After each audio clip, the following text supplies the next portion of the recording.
Thank you, gentlemen. So let's start with the very overarching subject line. What is the future of retail marketing? Let me start with you, Martin. Well, that's a loaded question. I think the future is really about personalization as a topic. It's about getting to know your customers so intimately and being able to respond to them in real time and being able to use the information that you know about your customers in real time. And not only at the very last minute when you're actually selling your products to your customers, whether that's online or in store, but actually that starts at the very, very early stages. That starts even with your merchandise planning, because this is where you actually start to make the connections between the physical products that you have and your customers, and you need to start linking those two together, which is traditionally not something we've done in retail.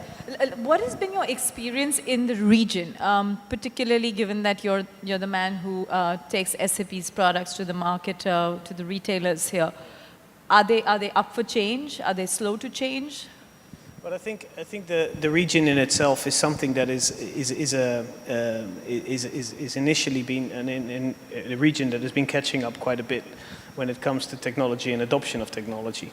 Having said that, we in this region have the same customer and the same customer behaviors and profiles and trends that we see in other places of the world. So yes, in this region as well, we see a lot of retailers that are picking up on new initiatives. We've recently worked with one of the largest luxury retailers in this country, luxury fashion retailers, to work with them on adopting new loyalty strategies with the idea of at some point being able to use some of our technologies that we can deliver for them to really help with the personalization efforts, et cetera, et cetera. So to identify and retain consumers. Alex, let's get your let's say big picture or vantage point of view. You're a strategy consultant for many brands. Tell us, what are you seeing at this moment? What trends are you picking up on the way retail marketing is shaping here? Sure. I think one of the things that retail marketing also picks up on is a general change in the overall environment. In this region, you didn't have to be here too long ago, where it was very much supply-led. And I think that transition towards demand-led marketing, but I think it comes back to this whole experience aspect. It's no longer just good enough to have a product in the store and having somebody there to, basically get the till to basically scan through what you've bought and ask you how much to pay. But I think it's now, how do you engage with that person in a way that keeps bringing them back? Mm-hmm. The store becomes a theatre as opposed to just a warehouse, and I think the really good retailers and they incorporate the technology in there. They've got really good insight in terms of what their customers want. Mm-hmm. They have an experience that brings people back over and over again, and then you've got all the other aspects of technology that are starting to come in place. And we've just seen from Quicksilver, one of the points of pain for a customer is when they're waiting in the queue to pay. Yeah. So if you look at Apple stores, your salesman comes up to you, you order what you want, you pay with your phone, and off you go. And I think that's where we're going. So in a nutshell, it's heavy demand driving. It's the whole aspect of how do you create an experience. That experience needs to be translated for that in the store. And then how do you remove all the points of pain for a customer in a retail environment. So briefly, what tools would you pick then? Are the critical ones going forward in retail marketing? Well, I think the days, when you ask for the tools, I think this is a very good question. Number one, I think when you come back to marketing, I think today we can learn a lot from what our customers want, not just by asking them, because I'm one of these people that is still a little bit cynical about the quality of research in this region. I'm not sure it's done properly. The results are almost predictable. Mm-hmm. But we know who our customers are. We collect immense amount of data from them when they join loyalty programs. We can track them through social media. So we've got an ability to be able to understand what they really want. We have an ability to read about how they really feel about us. And I think we've got the ability, if we've got very good marketeers in that retailer, to be able to tailor-make the marketing program for that type of customer. Okay. Tej, you've been talking a lot about loyalty and consumer stickiness, impulsive buying. Tell us what has been going on in that space for you guys, and more importantly, what kind of returns are we talking about? Are these really game-changing returns with that kind of brand loyalty? True. Now, having said that, loyalty as such is something that has become so important in terms of how we portray our brand, in terms of how we deal with our customers as such, because it's a whole experience. And that experience starts from the first time they step into the store, all the way from the time when you say hello or you recognize somebody, hi Alex, welcome back to the store.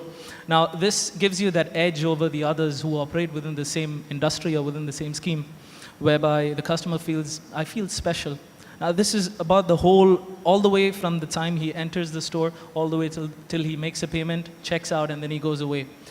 It doesn't end over there. Because after that, you have the whole after sales, and you have the whole post-sales follow-up, you have retention of customers, and all that kind of sorts.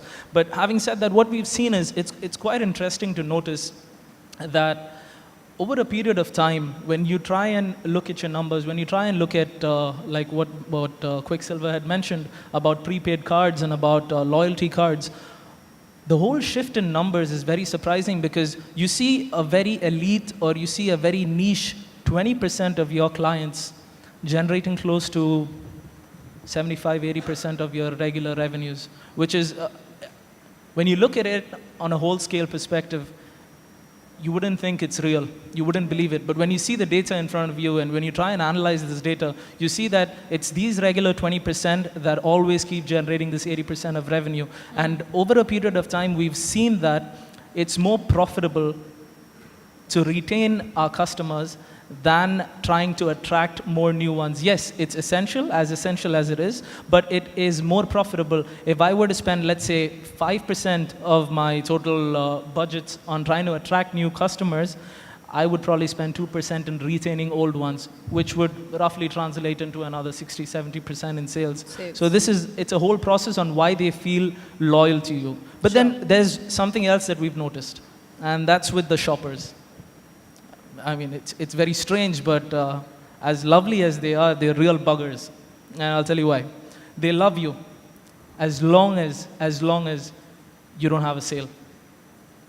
As long as you don't have a sale. So it's more like a condition. I love you, but. So what happens is, the moment there's a sale happening in another store, they say, you know what? I'm done with you guys. I'm going there. I'm going to go for a promotion. Impulse buying. 80% of purchasing that was done on impulse buying were not planned. It was unplanned purchases. And usually 67% of that happened in store.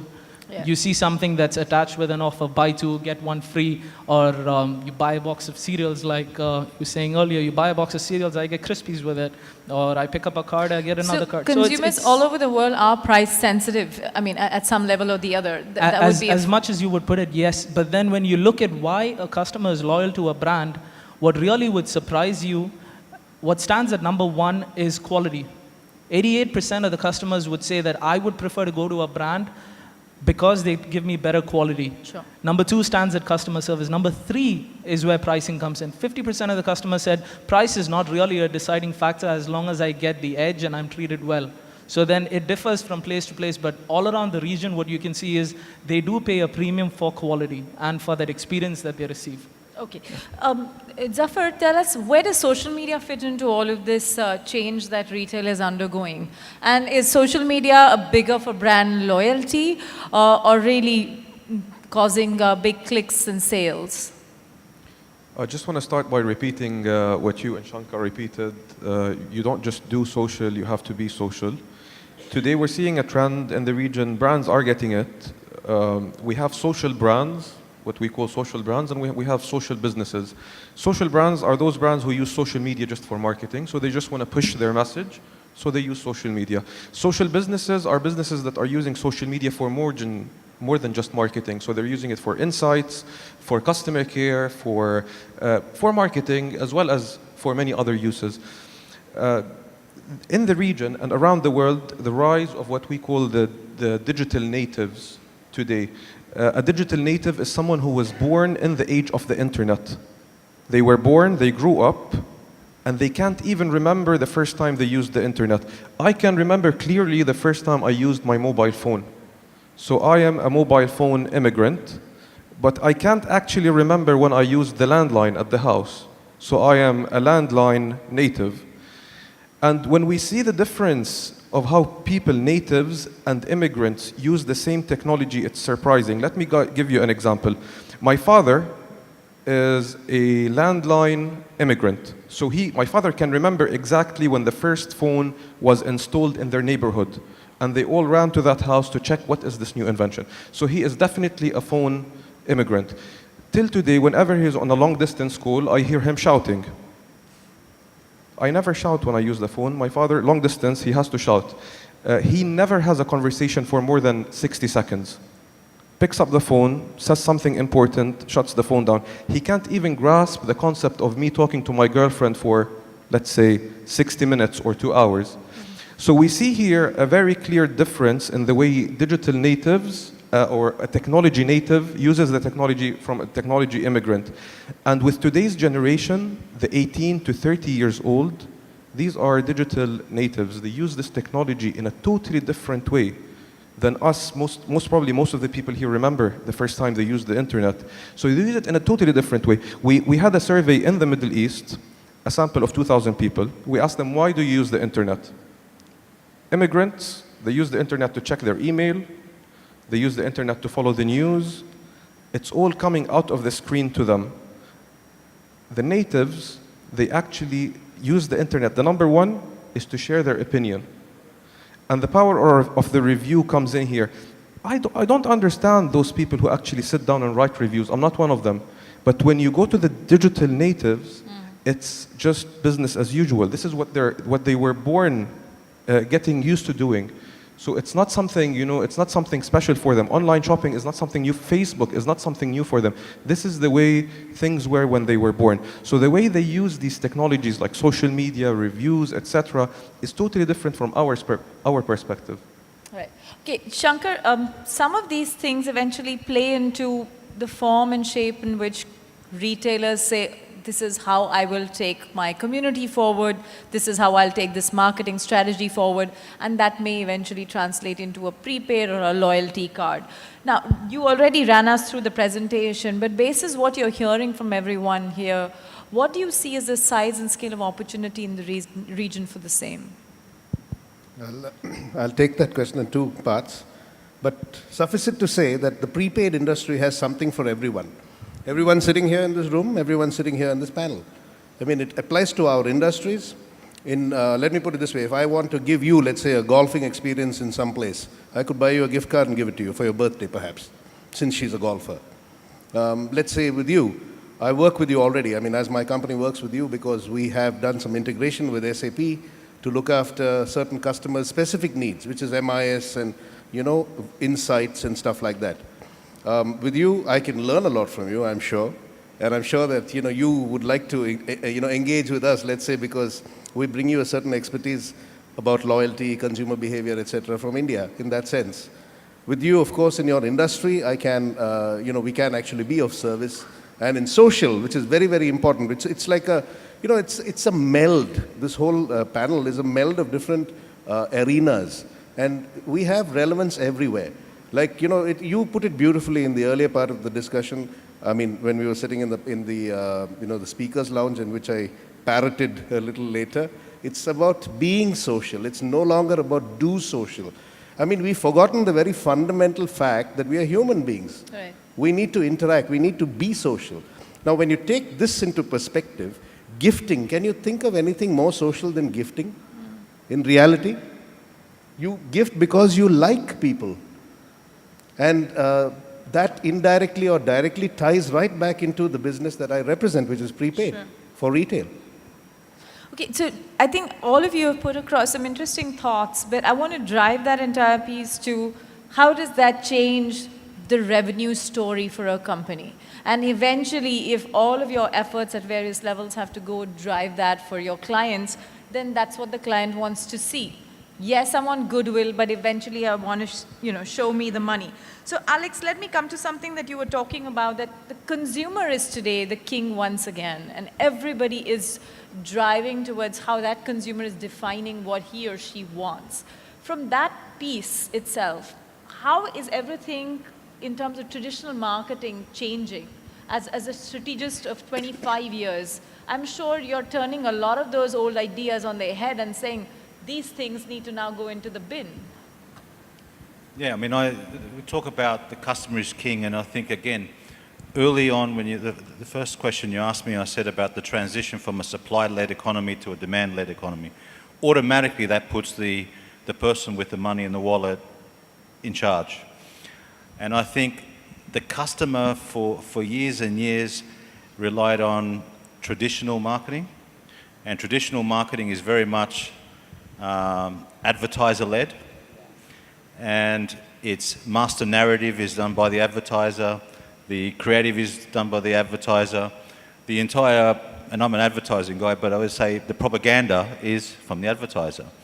Today we talk about the review panels, we talk about social media, and no longer is social media just somewhere where I think you talk about the native and the immigrant, but very quickly today I'm a dinosaur when it comes to the social media, but I keep trying to, learn as much as I can.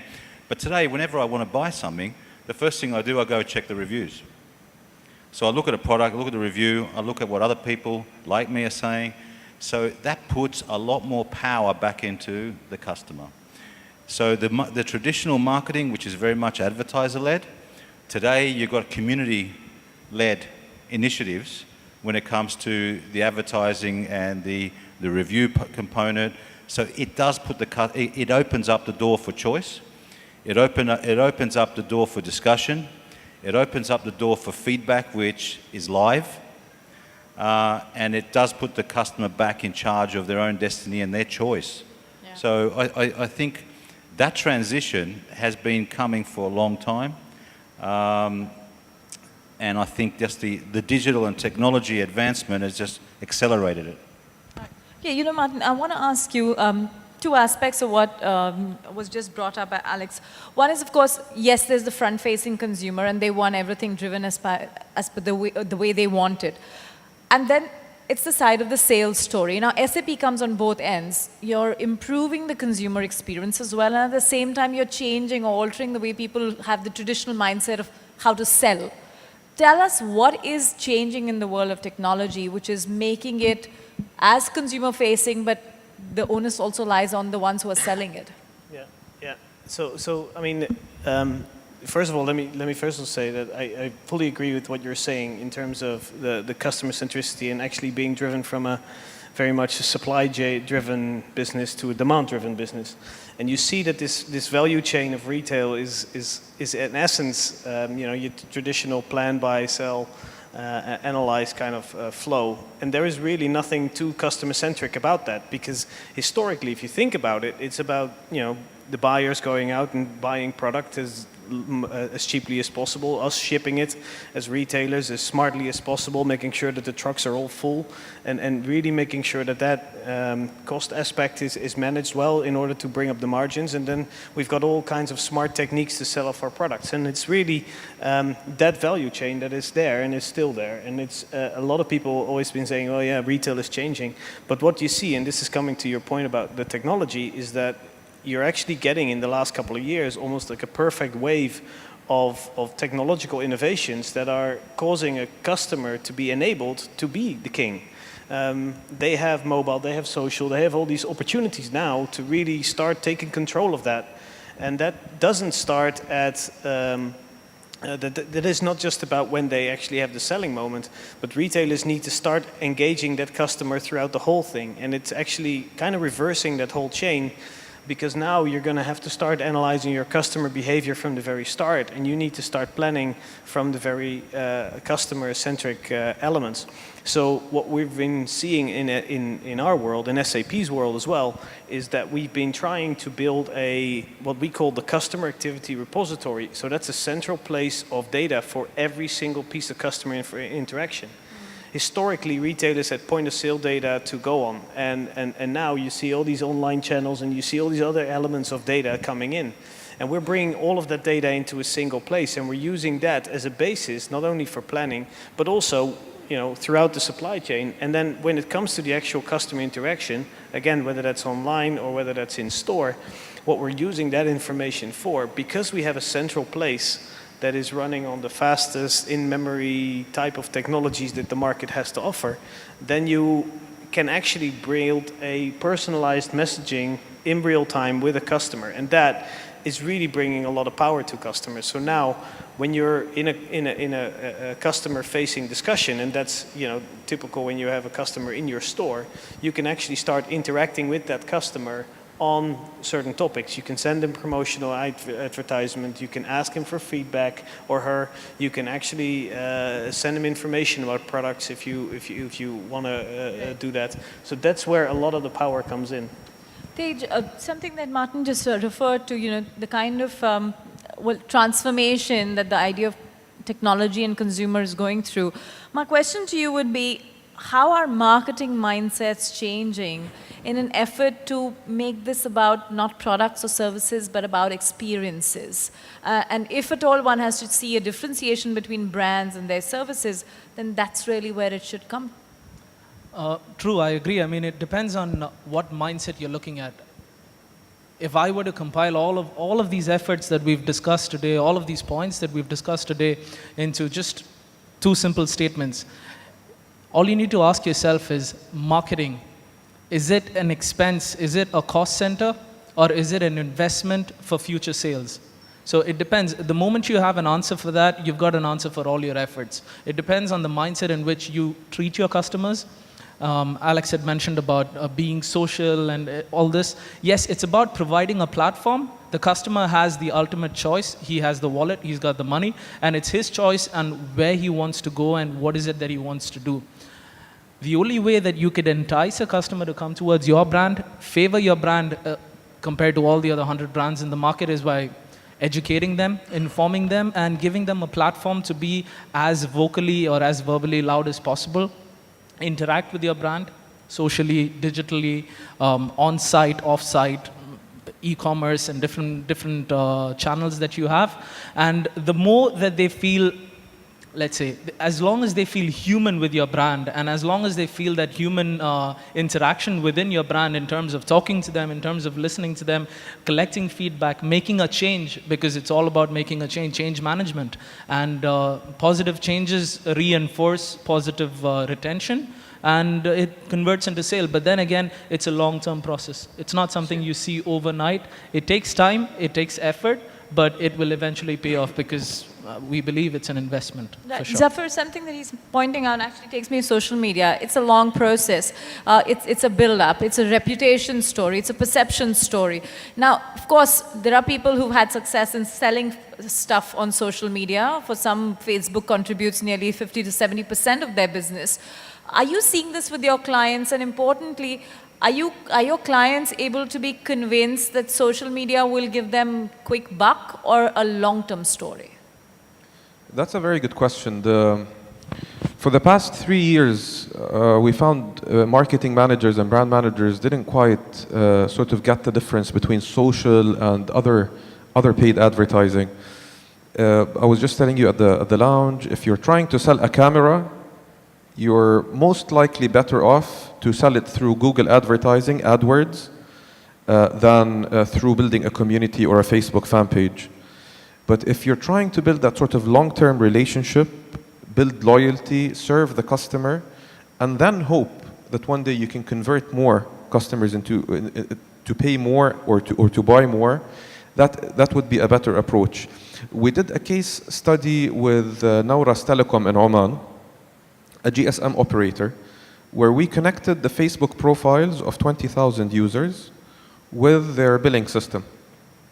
So we had the email addresses, so we just connected and we sort of tracked.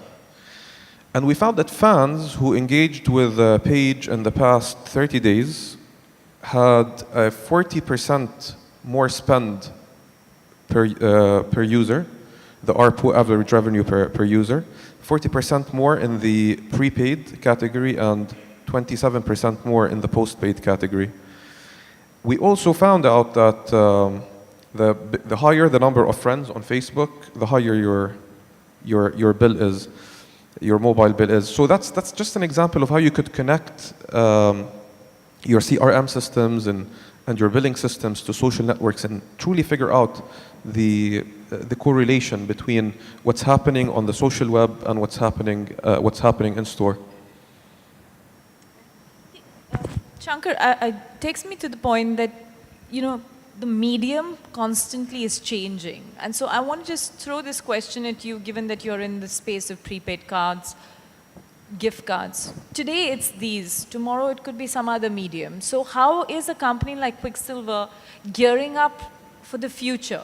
What if, you know, tomorrow, like we had the death of the physical coupon. Fine, now we've got the digital coupons making a comeback, particularly in emerging markets.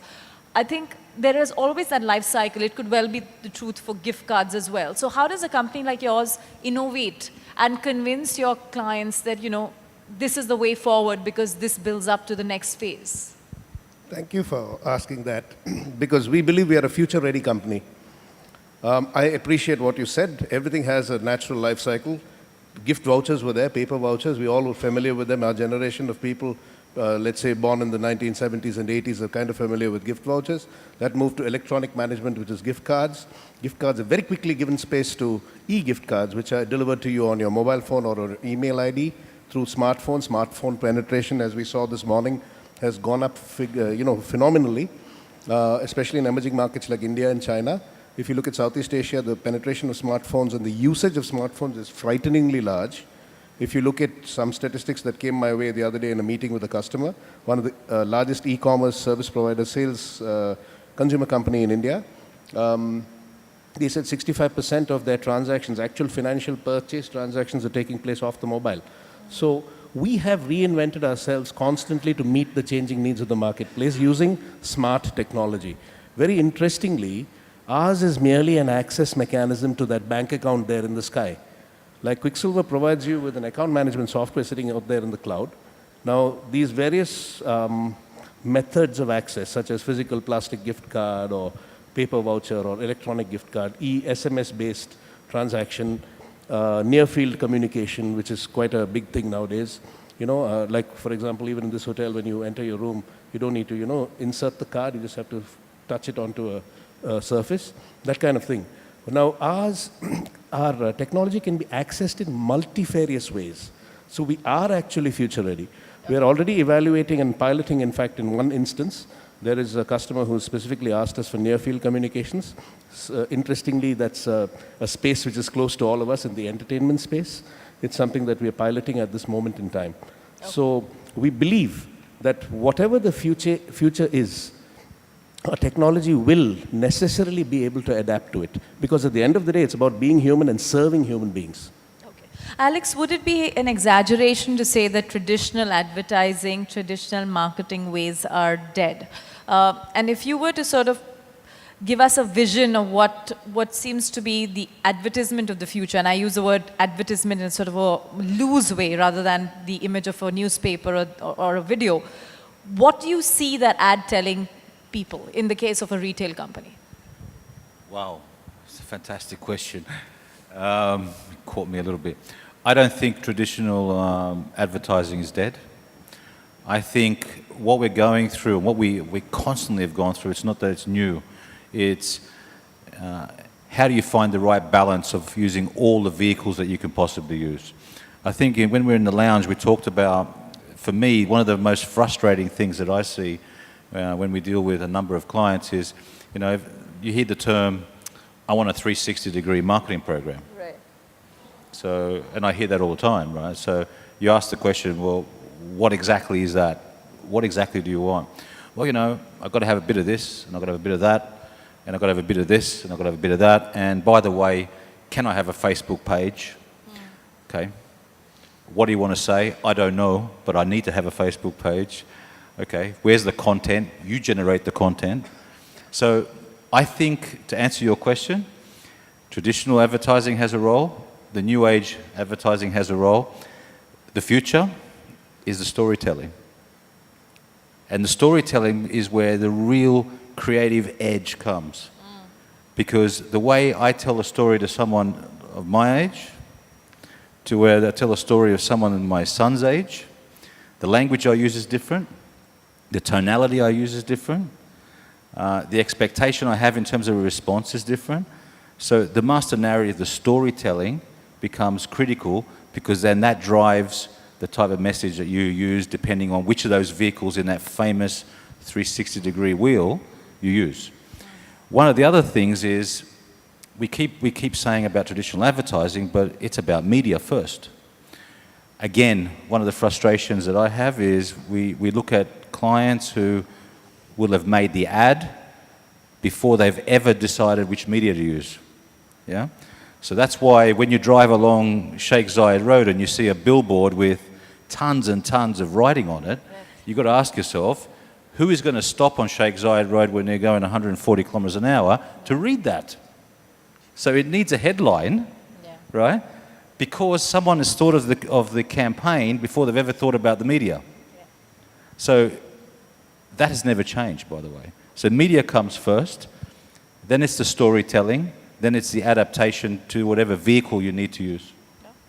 I think that's a very interesting way to sum it up, but let me just throw open the discussion to the audience. Any questions here? Okay, let me ask you for concluding remarks. The future that SAP sees in the MENA region and the way you see it play out, let's say over the next 5 years, what kind of a transformation do you see?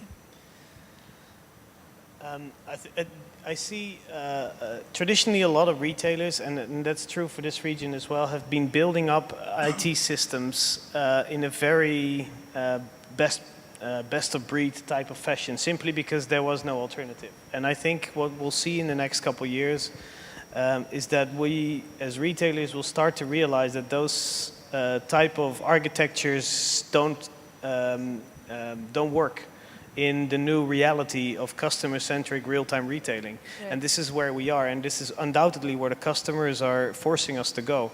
And what I think is going to happen over the next 5 years, and what we already see happening, is that we are working very closely with some of our customers, both in the MENA region as well as outside in the rest of the world, to help these customers transition into, and that might be starting on an e-commerce way, starting at a planning way, starting at a point of sale. It could be any different piece of that puzzle, but at the end of the day, the whole has to work seamlessly as a single system in order for us to be able to get that real-time interaction happening. Okay. And the roadmap to that is what I think is going to dominate the next 5 years for our business. Okay, in the next 5 years, Shankar Balan, what would be the rate of growth that you think gift cards could take?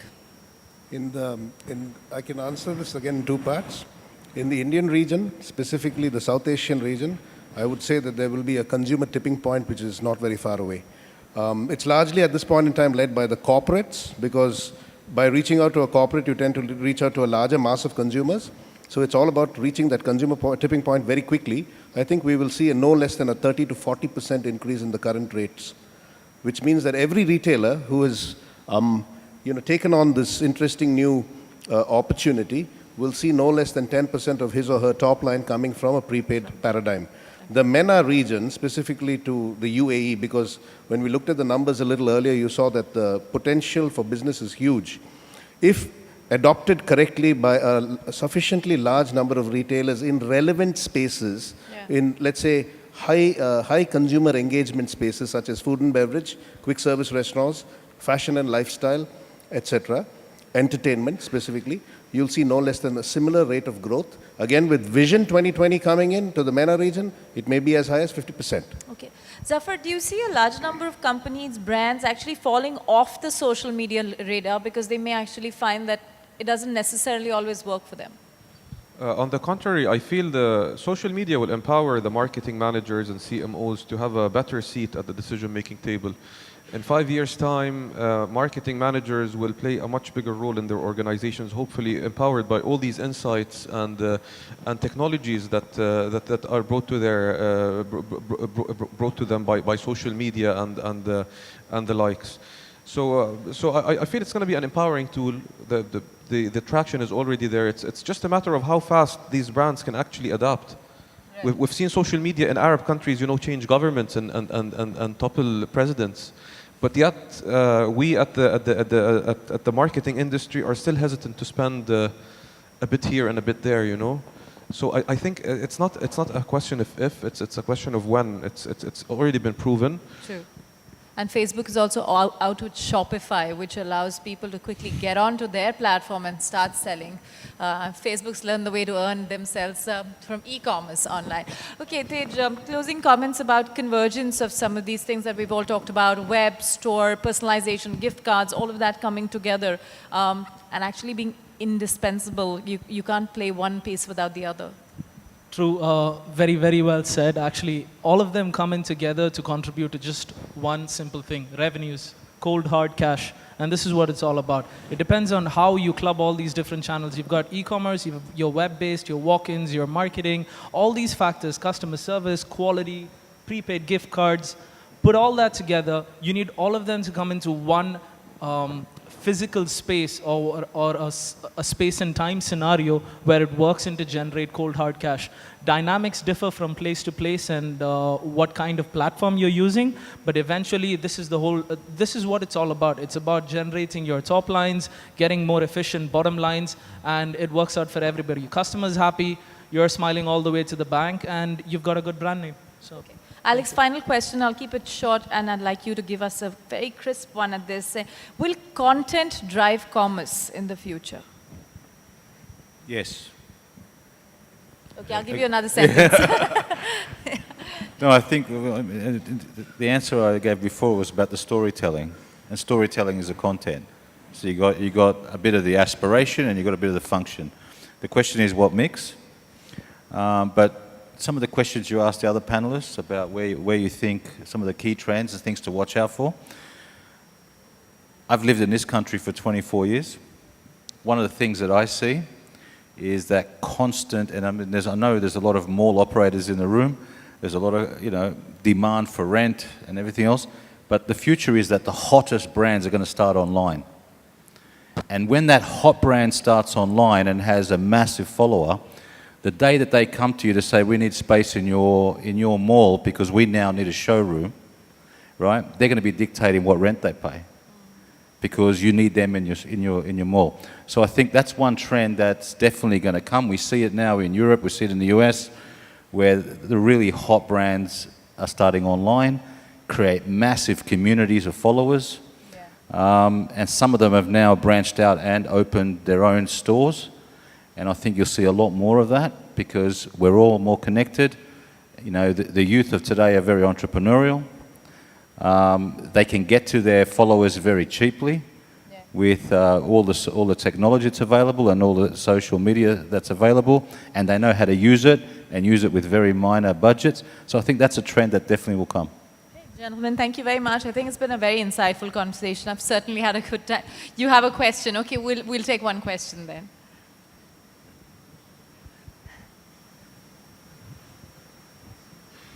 Hi, good evening, everyone. My name is Joel. I'm part of the larger Al-Hokair group for Sparky's Fun World. Now, allow me to poke a hole into an otherwise solid argument for e-commerce that the marketing leaders of SOPA put forth. And just like the accountants would argue for the top lines and bottom lines, Sorry, we are can you looking stand at... a bit more close to the microphone? It's hard to hear you on this side. I can carry it as well. Is that better? Yeah. It is. Okay, fine. Like the accountants would argue for the bottom lines and the top lines, a conservative operational head, especially from an FEC industry, where I come from, would argue with the marketing leaders that you are, who solidly argue for e-commerce, that what parameters or what measures would you put in place to have damage control, which is very, very highly likely, looking at a growing consumer base that is, like he puts it, internet native. Chances are likely that they will capture a video of a nasty moment in your store and send it to the internet immediately. Now, the same way you benefit from an internet-savvy consumer base is the same way you can suffer from an internet-savvy base. What damage control measures do you put in place? Right. You want to start, Zafar? That's a great question. 5 years ago when we started, the first question every CMO would ask, why would I want to join Facebook and launch a fan page? People are going to start shouting at me and complaining. And we've had the pleasure of serving 7 GSM operators. Now, GSM operators are not quite liked around the world. People don't usually like their banks. They don't usually like their GSM operators. And you'd be surprised if this is what we call the sentiment ratio.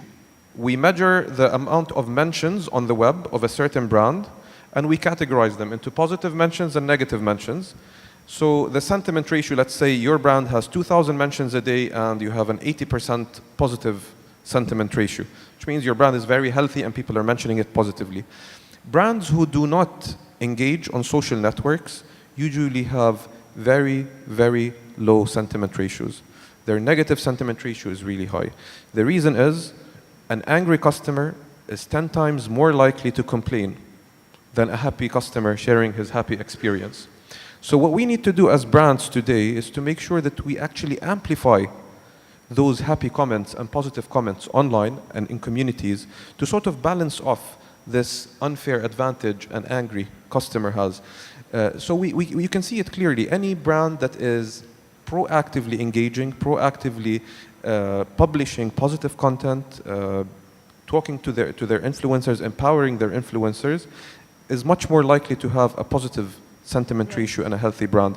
Brands that shy away and stay away from social networks are usually the ones that have a very low positive sentiment ratio. Sure. Good.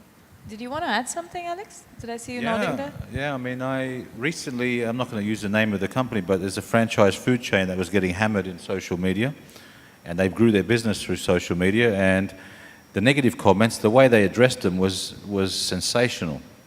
Yeah? The CEO got up and said, "You're absolutely correct, we forgot about the food."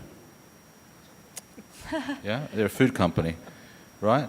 But he took what potentially is a very negative, very harming environment and completely turned it around, because what he basically said is, "You're our customer, we've heard you, we're now making the changes we need to make." Right? And he could have spent millions trying to defend that in traditional media. It was one sentence on his Facebook page. Right. So Interesting. you can manage it, but it means sometimes being true and saying, you know what, that customer actually, what he's told me is valuable to me and he's correct. And this is what we're doing about it. Absolutely, absolutely. If one takeaway from our experience is that the best way to stop a social media crisis is just to acknowledge it as soon as you could. Yeah. If someone complains, you can reduce the risk of it turning into an epidemic just by saying, "We hear you, we're sorry, we'll get back to you soon." Even if you don't get back soon, but just replying the first reply, we call it the time to first reply, is essential in sort of containing any social media crisis. True. Okay, gentlemen, we're running out of time, so we have to stay on schedule, which means we're going to call it a close. Thank you so much. It's been a very fascinating discussion, even as it came towards the end of the day, but I must say it leaves us with some great thoughts. Thank you very much. Good to have all of you here on the stage. Thank you, everyone. Thank you. Thank you.